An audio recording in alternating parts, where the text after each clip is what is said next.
The media is everything.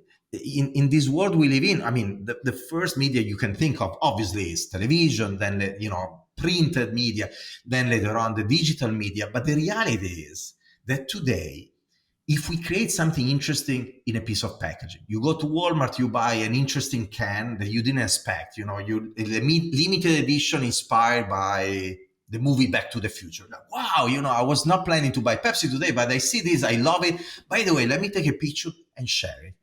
The moment you do that, that packaging is not packaging anymore. It becomes content and media, therefore.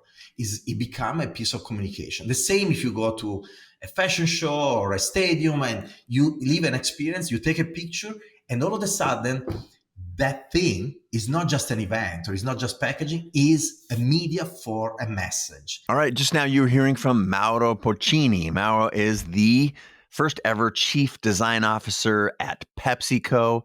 He has spent a life winning all sorts of innovation awards, but more importantly, changing culture. I'm sure you're unaware of the ways in which Mauro has interacted with you in your life. So much wisdom around design thinking, around how to make your way in this world in a loving, kind way that connects with other humans. It's an amazing episode. Yours truly and Mauro Porcini.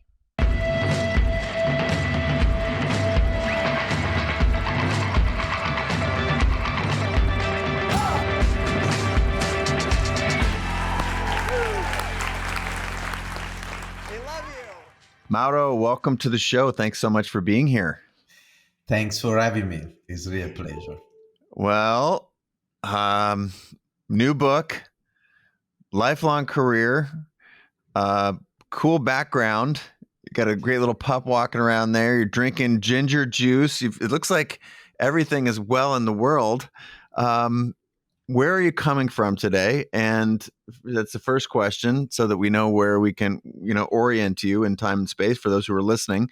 And tell us why you are on the show. What is it that you have built in your life that makes us want to have a conversation today? Well, I'm Italian. I live in New York City. Right now, I'm in my apartment in New York, looking at the skyline. And I'm 47, and 47 years ago, and a few years later, until, I was a teenager, I would have never thought that my life in the future would be in America. I was from a town outside of Milan, 1 hour driving from Milan, growing up in a family very humble. The four of us, my brother and my parents, were sleeping in one room in a very difficult neighborhood of the city of Varese. With parents that never traveled. They never left Italy. Now they are in their early 80s, and they traveled twice in their life. Once to come to the US to meet me finally here in New York City. Another one to go to Medjugorje, is a pilgrimage. They're very Catholic. But their parents, they gave me so much. They were practicing even before talking about the idea of culture. That was their dream, knowledge and culture. So reading and listening to interesting people. And then the idea of being a good person, being a good human being. They were afraid of wealth and fame. They never talked about that. And when I started to have a little bit of money, my first jobs, they started to pay more than average. I remember my mom afraid that I could lose my way, that I could lose my values.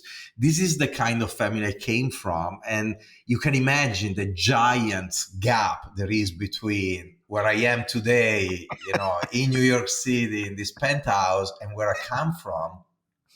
But I'm grateful to life because through many challenges and difficulties that I faced over the years, it gave me the awareness of being grateful every day for what I have today. And for me, on top of the nice things that, surround me, that are obviously important, but they're material. They're, at the end of the day, in the long run, are irrelevant. For me, the most important thing that I have today is happiness. And is my baby that is almost 7 months old. It's my dogs, it's my wife, is my family, and my friends. They're the most important thing that I achieved in life, if you want, Mm. having the synergy and the happiness with them. It sounds so good to say in a podcast or writing a book or speak at a conference, but it's really, really like this. I really feel it deeply, deeply.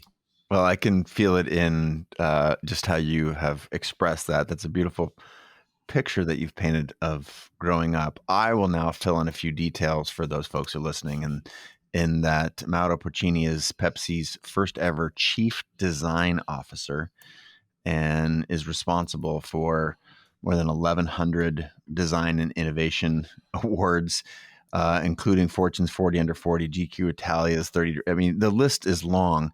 So the humility with which you approach creativity. Again, I'm very interested in talking a little bit about your new book, but maybe you can talk a little bit about how this humility that you have, that you talked about in your early childhood, and how that how you layer that into your creative process.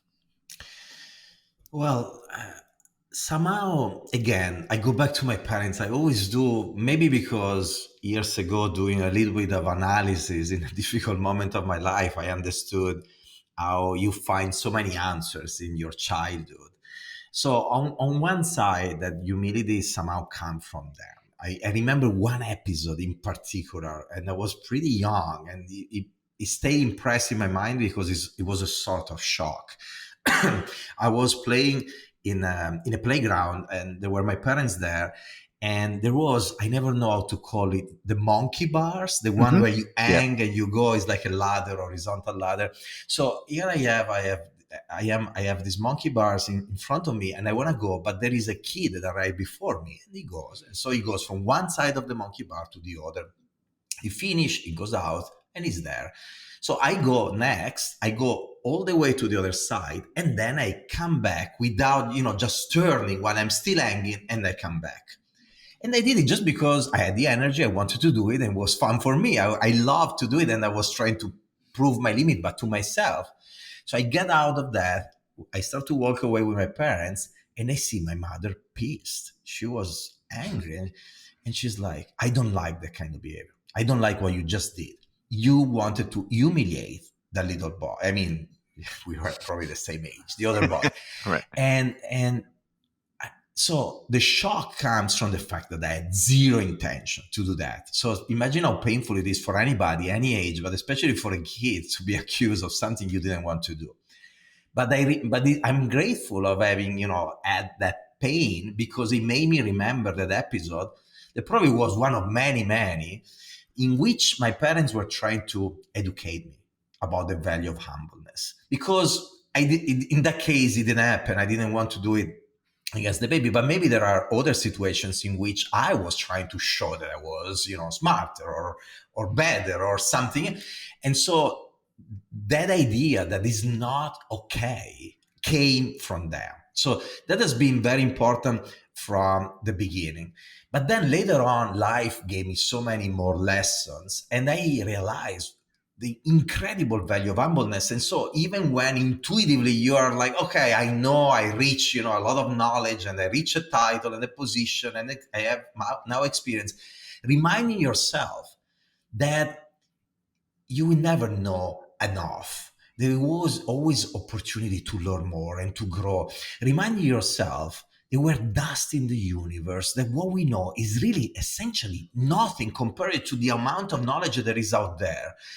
Is humbleness driven by awareness, by the awareness that there is so much more to learn and to grow. And actually then when you study a little bit, you realize that many people before us already arrived to that conclusion. Socrates, thousands of years ago, used to say that the wise person is the one that knows of not knowing.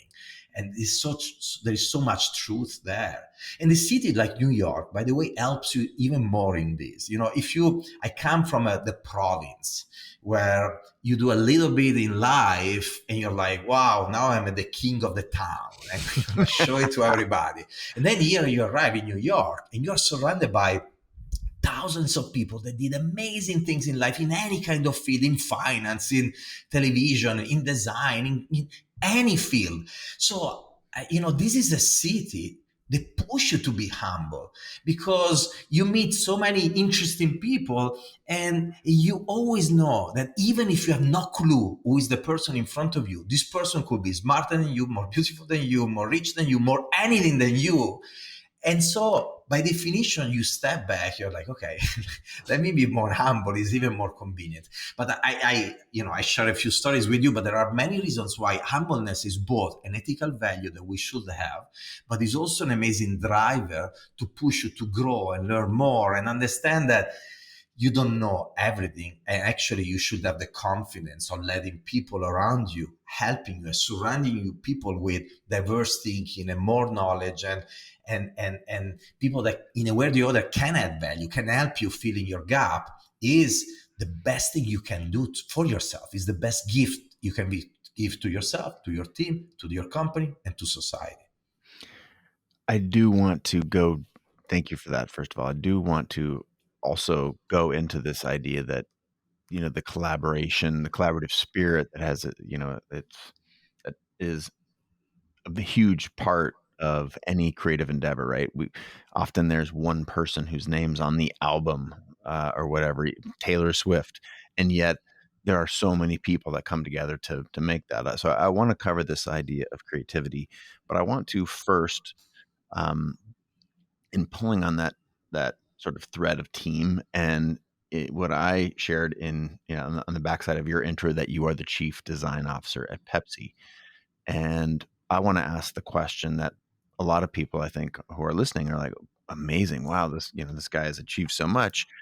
And there are people who, through the lens of their own lives or maybe where their career is headed, that are like, wait a minute. So I am this creative person, and every time I get promoted in my job, I can actually I feel some sort of a distance that I'm creating from the actual making of the product. I don't know, but I'm guessing that Mauro Porcini is not hitting sort of control, copy, and paste in Illustrator around the next Pepsi can.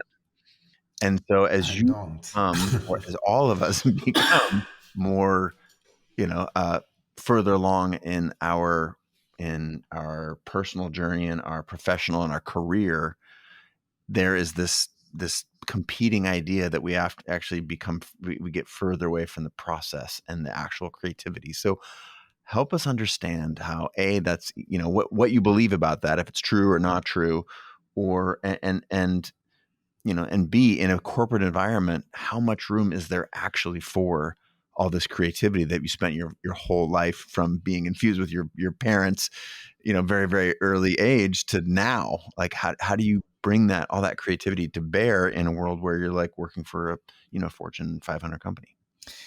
Well, I mean, for sure, the more you grow within an organization, the more you start to put distance. The beauty of the distance you're putting is that you are ideally also increasing the impact you can have with your ideas in society, even if you don't control every single step of the project.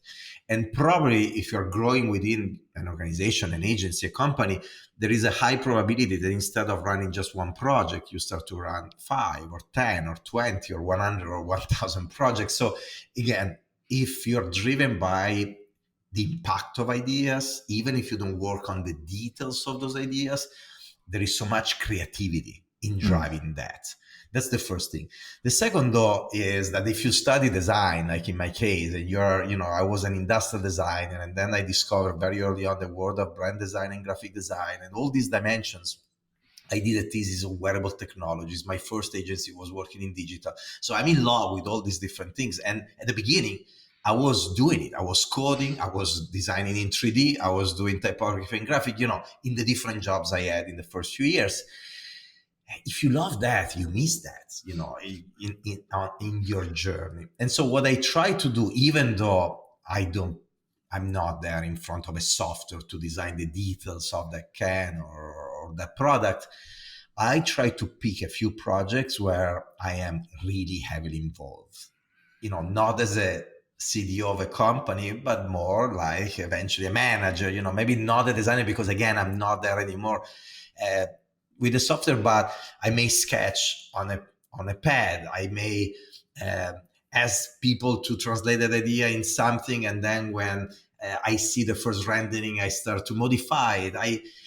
And so in some projects, I have that excitement that comes from being part of that end to end. There are specific solutions that came to market over the years that were completely 100% my idea, but those are, and those gave me so much happiness and satisfaction. And obviously I don't talk about this because at the end of the day is the work of the team, and also because I have the privilege of bragging about thousands of ideas that were not mine, but there is Right. my name, I'm Taylor Swift in that case, and so I post, and it's the greatness of my team and their ideas. And and that excites me as well, because a big chunk of my creativity goes also in finding these people, in inspiring them, in making sure that they're happy. And so that creativity you talk about, uh, I try to focus it on a few projects where I'm involved, is the creativity that then goes on the big ideas that change an industry or the world, and is the creativity that goes into selecting the right people, surrounding yourself with them. And then I use the word happiness, making them happy, not in a light way. I want them happy, and they spend so much time at work that if they're miserable at work, they're going to be miserable in their lives as well. So as leaders in this company, we have such a great responsibility. It's not just a nice to have, it's a responsibility to make sure that these people are happy. Is on us, and obviously is on these people as well. Mhm. But building awareness about the importance of happiness in the workplace is for sure a responsibility of these leaders and these companies. We want people happy. Mm. Well, let's go deeper there, because that is a big thread in your book, and the this is relevant for any leader of any organization, specifically creatives, as you talk about. And the way that you talk about it in the book is with the phrase unicorn, right? And unicorns are in in some circles, unicorns are companies that are valued at more than $1 billion.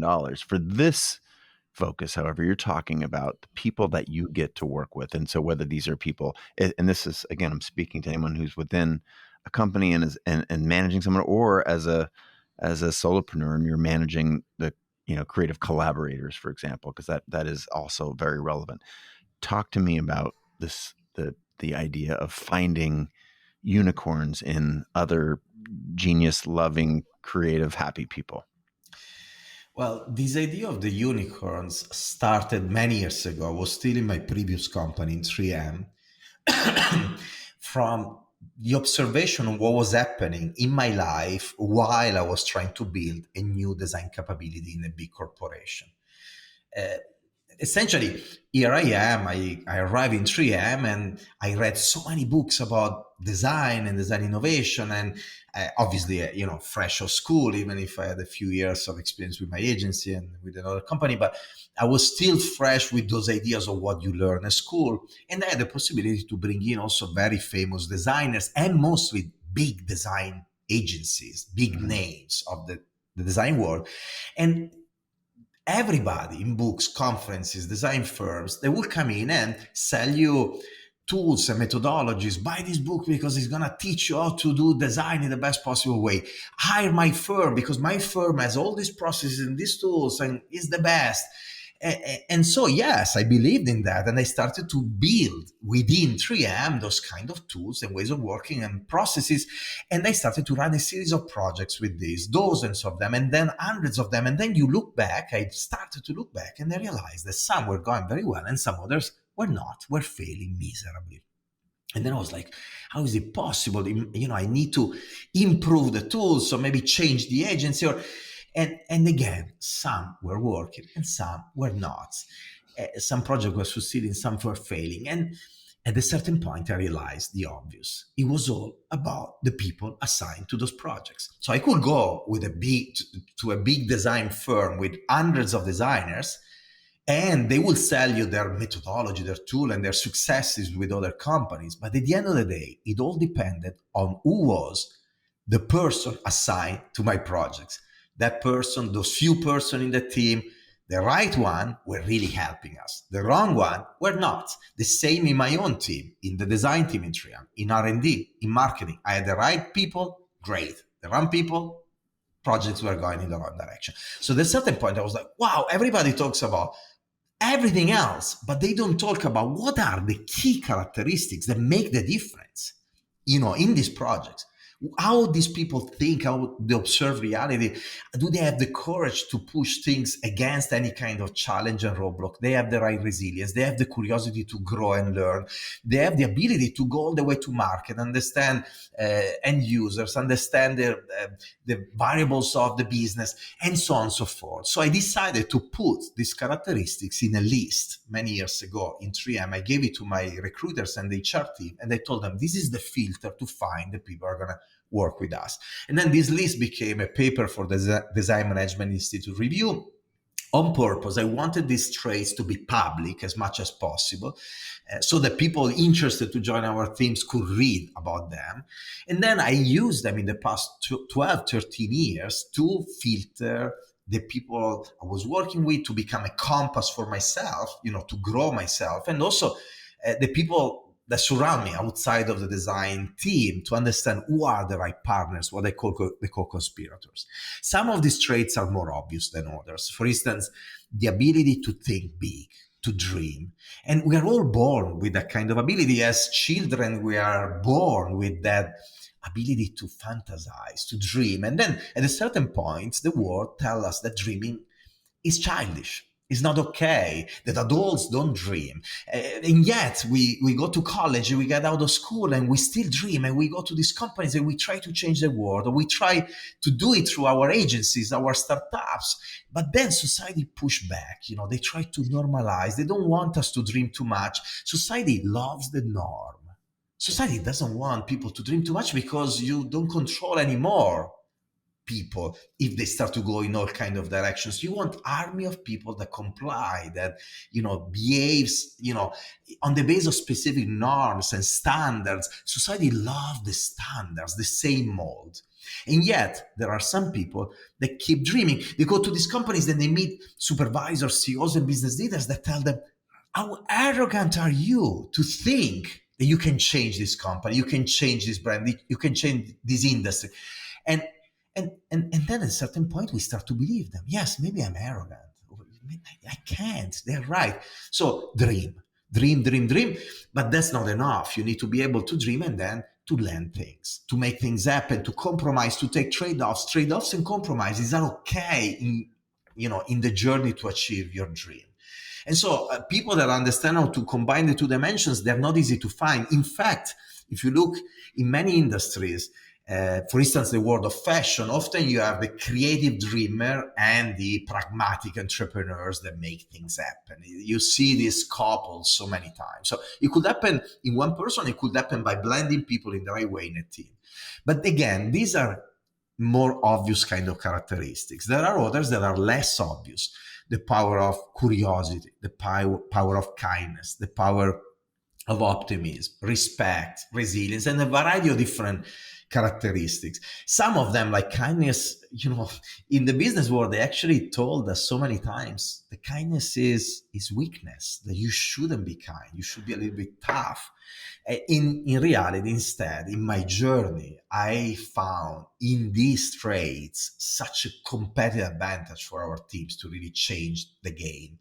And I can talk more about this if you want, but the book, in the book, there is a big focus on this kind of characteristics. Yeah, I want to call our attention now to the book. It's called The Human Side of Innovation.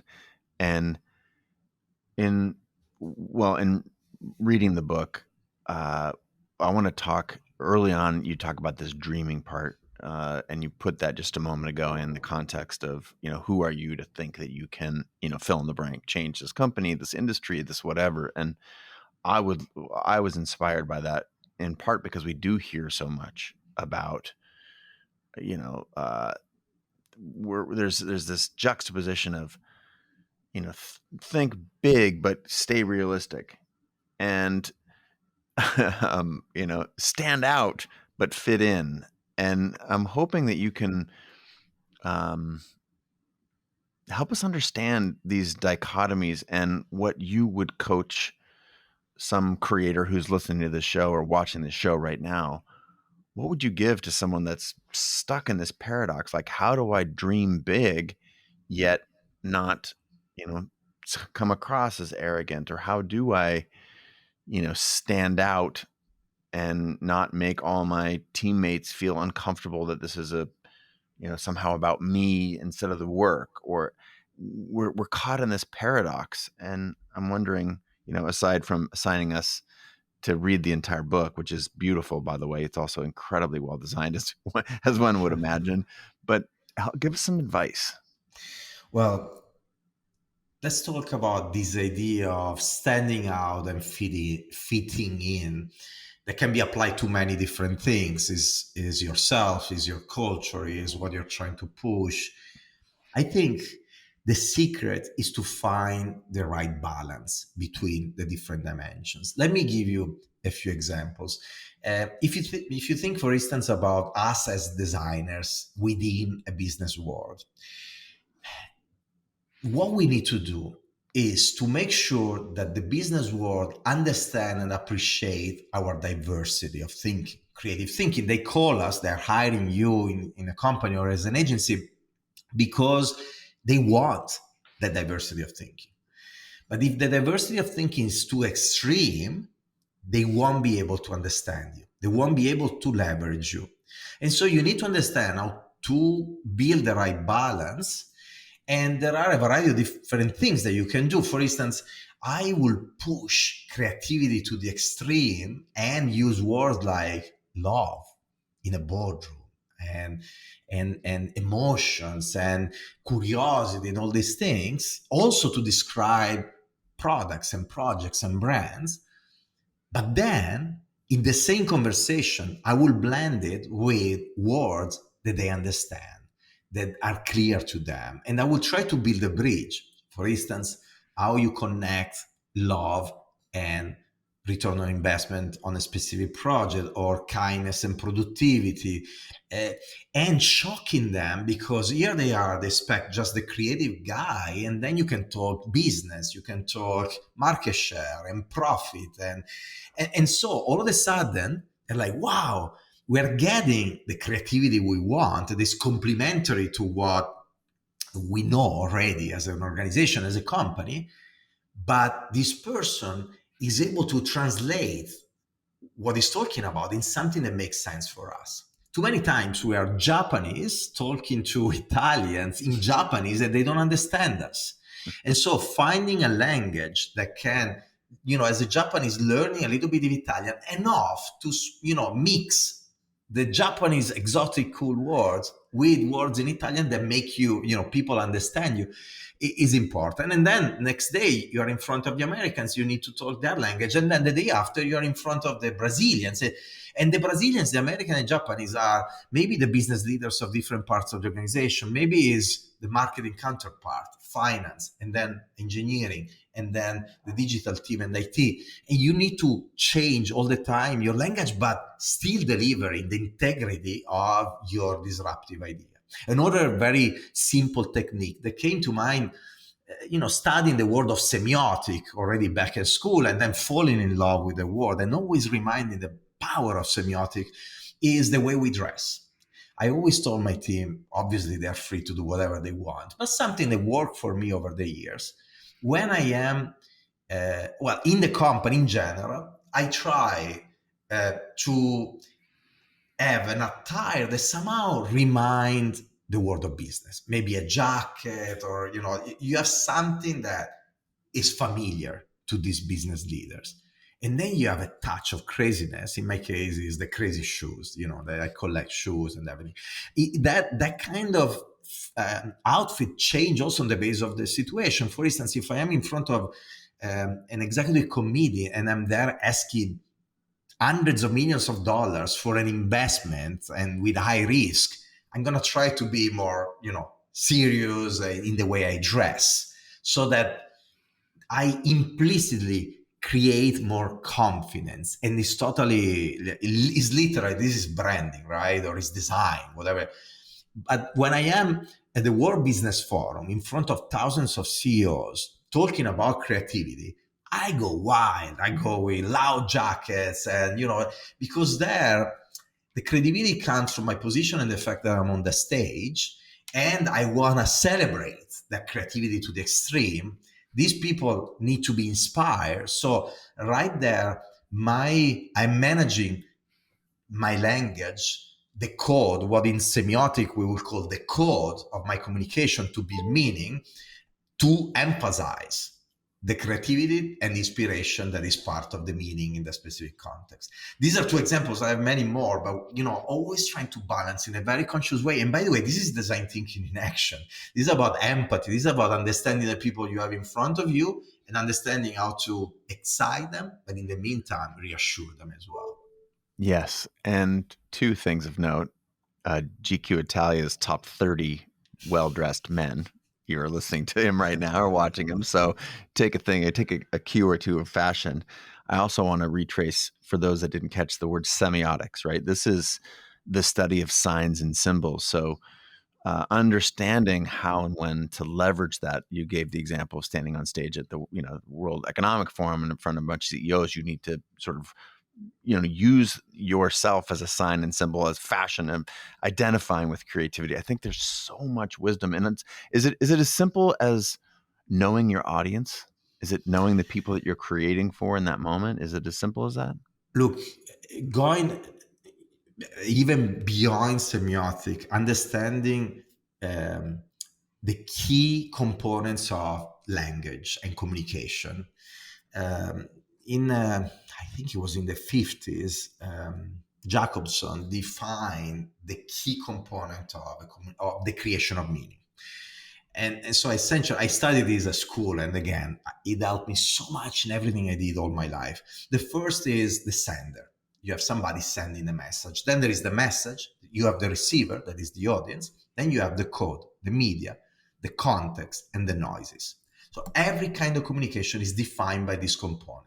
By the dynamic interaction of all these components, you create the meaning of the message. And so let's make a couple of examples. Right now, you and I talking to the people listening to us, we are the sender. What we're saying is the message. Obviously, I ask you before the conversation, I ask you, can you tell me more about your audience so that I understand who I'm talking to, so I can make sure that the message is relevant to them. And then there is the media. In this case, the media is literally the mic we're using, and then the device these people will use to listen to us. The code is both my voice, the English language, but also my accent. And if you're looking at the video, is my body language. It's part of code. And we'll talk more about this. And then the context is both the physical context of where you're listening to this conversation, but that's not that relevant in this case, but is the cultural context mostly. So that what you and I are talking about right now, if you're American, you're going to receive the meaning in a certain way. If you're Japanese, you're going to receive the meaning in a different way. If you're a man or you're a woman, you're going to see things that eventually the other gender doesn't see, and so on and so forth. Each of us will see something else on the base of their personal cultural context and history and biases and everything. And then there are the noises. In this specific case, the noise could be, I don't know, our computer at a blimp or a bus that passed by while you're listening to us. Now, apply all of this to the world of branding, for instance. Now, the brand Pepsi is the sender. The message is, I don't know, live for now or thirsty for more, one of the claims that the marketing team usually come up with. The audience is, exactly, who is the audience? That's the first step. Because you manage Pepsi, you're like, well, the audience is billions of people we sell Pepsi every day to around the world. But that's too generic when you build a brand. So the ability to polarize your audience, to understand who to talk with, who to inspire eventually, assuming that if you inspire a specific persona, you're going to bring all the others with you, through that. But who are those people? Who do you want to talk with? How do you try to talk to somebody and inspire them and everybody else versus talking to everybody and not inspire anybody? That is the typical problem of many big corporations and big brands. And then there is the media and the code. They really changed the game. I talk about this also in the book. Change the game for us as designers. The media is everything. In this world we live in, I mean, the first media you can think of obviously is television, then printed media, then later on the digital media. But the reality is that today, if we create something interesting in a piece of packaging, you go to Walmart, you buy an interesting can that you didn't expect, limited edition inspired by the movie Back to the Future. Like, wow, I was not planning to buy Pepsi today, but I see this, I love it. By the way, let me take a picture and share it. The moment you do that, that packaging is not packaging anymore. It becomes content. And media, therefore, it becomes a piece of communication. The same if you go to a fashion show or a stadium and you live an experience, you take a picture, and all of a sudden, that thing is not just an event or it's not just packaging, is a media for a message.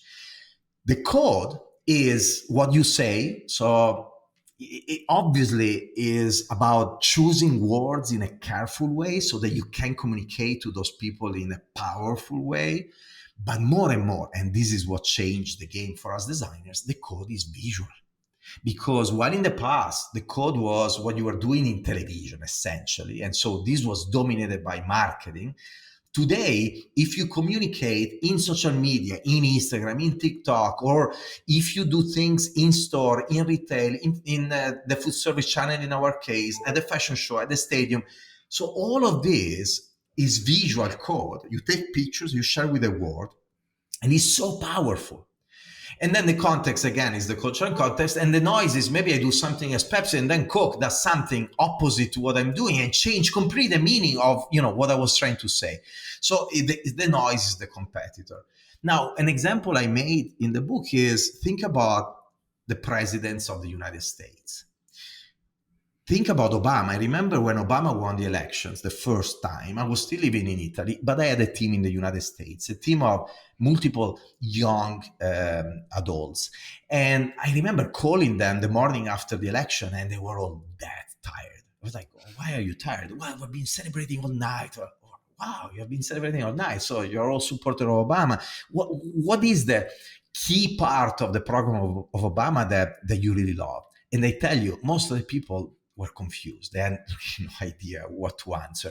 So the message of Obama was not what made him win, probably, for many, many people. It's the code and the media. The code is a black guy, young, cool, playing basketball, dressed in an informal way, not the typical mold of a president you would expect. The media was the fact that back then he was using social media for the first time to communicate. As presidents before used television for the first time, radio for the first time. Every time there is a person that uses a new media that is relevant, especially to new generations, for the first time, all of a sudden you change the meaning of the message.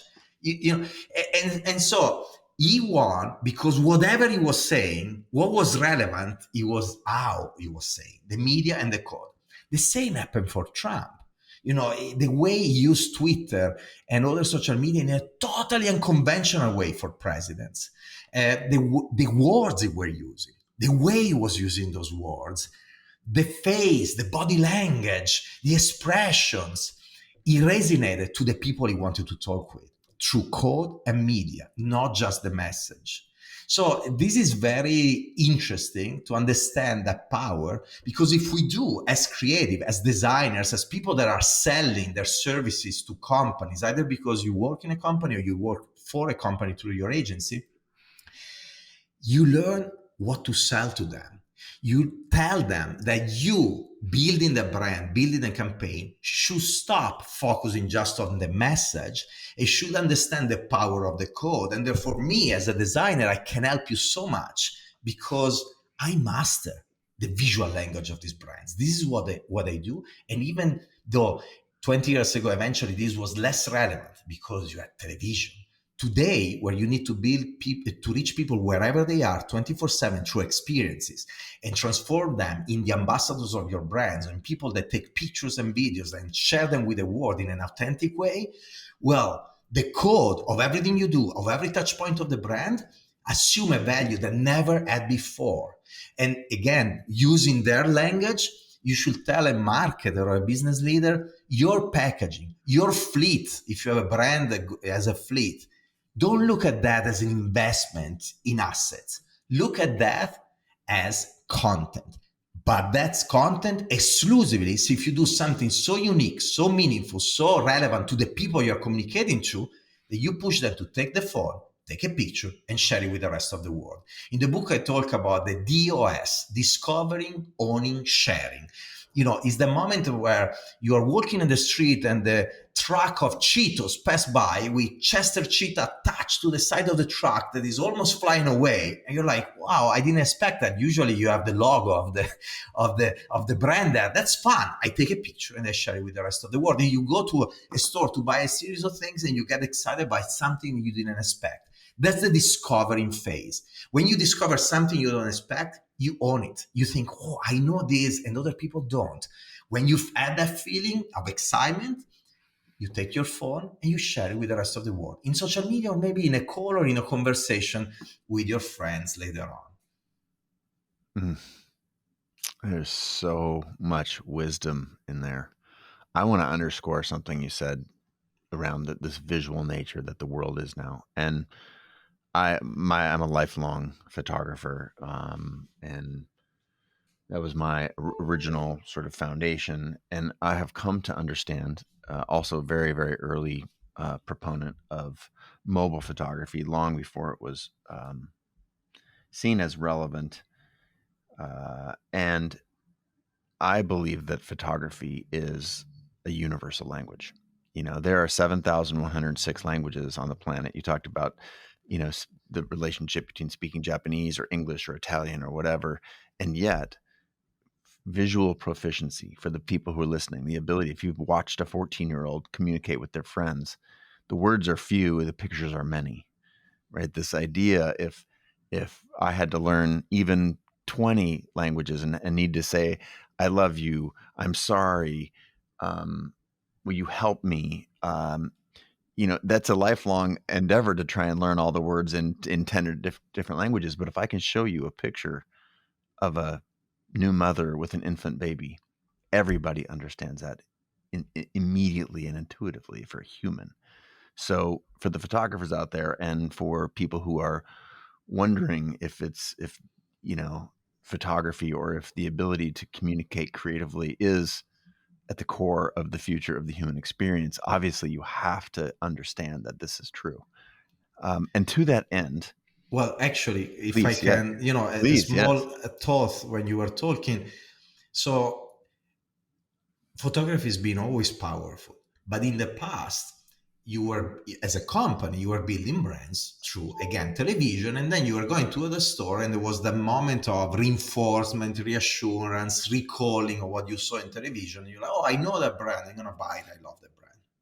Today, depending on the region of the world we're in, we spend between 5 to 8 hours a day in front of our phones looking at pictures of any kind. So while in the past you look at photography of products rarely during the day, today you spend 5 to 8 hours a day looking at photography of any kind. And what is the problem / opportunity for these companies?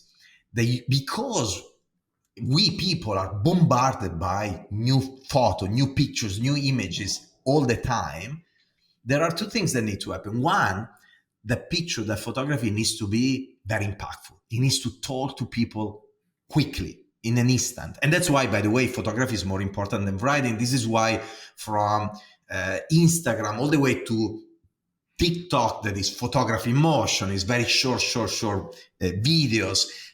But anything is visual is winning, because you don't have time to spend to read. And so the visual language is so important, and you need to really be strategic in the way you use images, the code we're talking about, photography for sure, to compete. Not anymore just, in my case, for instance, with another cola brand, but we're competing for attention with the latest song of actually entire album at this point of Taylor Swift, or the next phone of Apple or Samsung, or the next event. That's what you're competing with. And that's what we need to understand. It's not anymore about the functional attributes of your product, but is how relevant is your product in the life of people, and therefore also your brand. And that's why you need to understand also what your brand stands for, because you're competing for attention on these devices mostly. So wise. This brings me to the last point that I would like. This is the perfect entree into the last point that I would like to share with you and get your take on. What I'd like to share is a word out of your own book. And again, I want to reinforce the title of your book, The Human Side of Innovation. The subhead is The Power of People in Love with People, which is, it's a beautiful title. And just the concept, the wrapper that you've created for the book is, go back to the unicorn. And the reason you're here is because your love for communicating and communicating with other people. So the way I want to wrap this conversation is with some words from your book. And this idea is the age of excellence. You just talked about, earlier we talked about how to stand out and to what degree. And here you're talking about attention and how we sort of compete to get our ideas out in the world, not just with other competitors in our field, but with just in the general sphere of intention. And this, I want to read here. We are entering a new modern renaissance fueled by the reborn humanistic necessity of putting people at the center of everything. Here's the line. Technology is an enabling asset. The brand and distribution are the amplifiers, but the excellence of the product put at the service of human beings is the fundamental variable for success. It will no longer be possible to win simply with brute power of impenetrable technological patents. This idea of making excellent things is such a cornerstone for the future. I'm hoping you can talk about it. Yeah, look, we, for many, many years, to produce products that eventually were average, were okay, in a competitive landscape where eventually an entire industry was delivering the kind of average solutions, was fine, because those industries that were dominated by few players. There were huge barriers to entry driven by scale. Eventually the products at the beginning were also extraordinary, but then over time society changed, needs change, and eventually once again those products lost that extraordinarity that they had at the beginning. And an entire industry adapted to something that was not that extraordinary for a reason, because every business of the world, the vast majority of the businesses of the world, are driven by the idea of extracting as much profit out of products and brands to grow those businesses. They're not driven by the idea of creating something extraordinary for people. They're driven by the idea of creating something good enough for that thing to be as profitable as possible and grow the business as much as possible. This idea needs to change right now completely, because we live in a world where anybody can come up with an idea, get easy access to funding through the proliferation of investment funds and incubators or digital platforms like Kickstarter.com, funding your idea, looking for new ideas to be funded. The cost of manufacturing is going down, driven by globalization and new technologies, and you go straight to your end users through the e-commerce platform to sell them products, and to the social media platform to promote your products.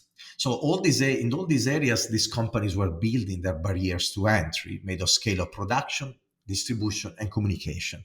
And it was easy, essentially. You were living this dynamic kind of situation. Today, instead, once again, you have new competitors entering your business, looking at essentially what are the potential frustrations, unmet needs, desires and dreams that people out there may have for your product, your brands, and your category.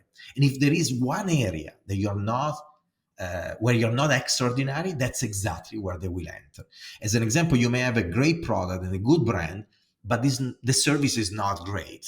Well, they will create a great product, a good brand with great service. And while in the past they couldn't access Walmart, Carrefour, Home Depot, whatever is the channel that your brand and product use, today they can use e-commerce. If in the past they couldn't compete with the millions of dollars that you spend in communication, today they can, because they can use social media. And so you are left with the only option of creating something that is great in every dimension. You may have, once again, a great product, a great service this time, and a great brand, but your brand is not purposeful enough, or your product is not sustainable enough, or is not healthy enough.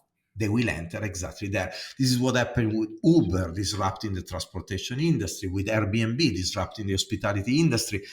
And it's going to happen to your industry as well, if it's not happening yet, unless you are the one disrupting yourself and disrupting your industry. So excellence across every dimensions of the product is fundamental, and is driven not by processes and tools, it's driven by culture. It's driven by this idea of human centricity. It's driven by this obsession of all your people across every function of the organization, thinking, I want to create something great for people in the society. I want to add value to people in the society through what I do. I see my company as a platform to create something valuable for people out there. I see my company as a access to an industry that could be better. I'm going to help. I'm going to be one of the many people that will help changing an industry, changing society, changing the world for the better.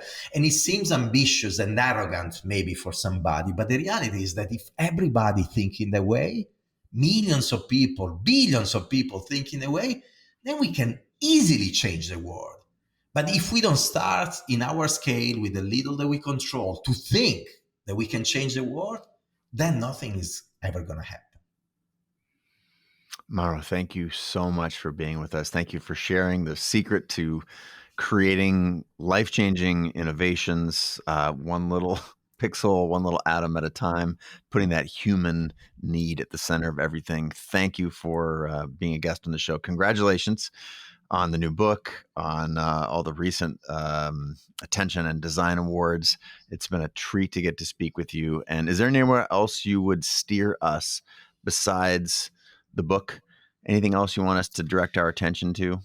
Look, I mean, if you're asking about connecting with me, Instagram and LinkedIn are platforms where I post every day. And for me, interacting with people that give me feedback and help me understanding if I'm doing something good, but also if I'm doing something wrong, is so invaluable. So that's a great platform to connect with me. Awesome. Mauro, thank you so much again. And for everyone out there in the world, signing off for yours truly and for Mauro, until next time, we bid you or adieu. Or how would they say it in Italian? Ciao ragazzi. Ciao ragazzi, alla prossima, ci vediamo. Spingete l'idea dell'amore, spread love, I just said in Italian. Thanks again. Until next time, everybody, signing off. Thank you very much.